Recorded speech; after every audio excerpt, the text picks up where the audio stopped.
Se você gosta dos vídeos do Pipa, dê o like, uma curtida e inscreva-se no canal do YouTube do Pipa.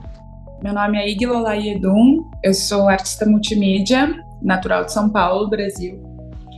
E o meu trabalho, ele gira em torno da capacidade cultural dos insumos, né? A pesquisa, ela se inicia através da cor azul, quando eu começo a aprender a manipular os pigmentos como o índigo e o lápis lazuli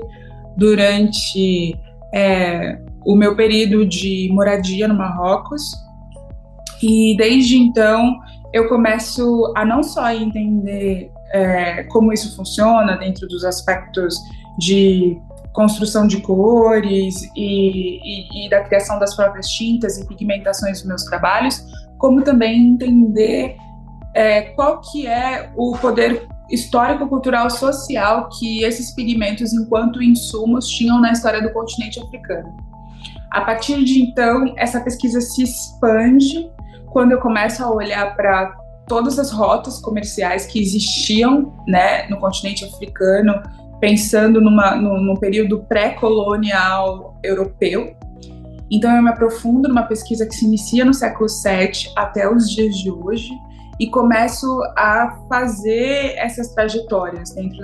daquele grande território e também as relações desse território com territórios exteriores. Então, do continente africano, indo para o Oriente Médio, os transatlânticos com a América Latina e os mediterrâneos com a Europa. Na série Beleza Convulsiva, que é a minha série atual de pinturas, a Rota da Seda, ela se faz presente tanto a partir do suporte, quanto a partir da técnica, quanto a partir das narrativas que eu emprego no próprio trabalho. Uma coisa que para mim é muito curioso e interessante dentro desse processo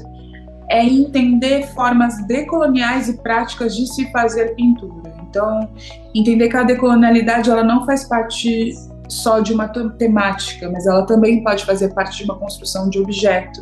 Então, a partir disso, eu desenvolvo antipinturas, pinturas que são feitas sobre base de seda, pinturas que são disformes, que são híbridos, disformes, que não fazem parte do chassi, que não fazem parte do enquadramento tradicional das coisas, que desafiam a forma de fazer as coisas e as técnicas de se fazer as coisas,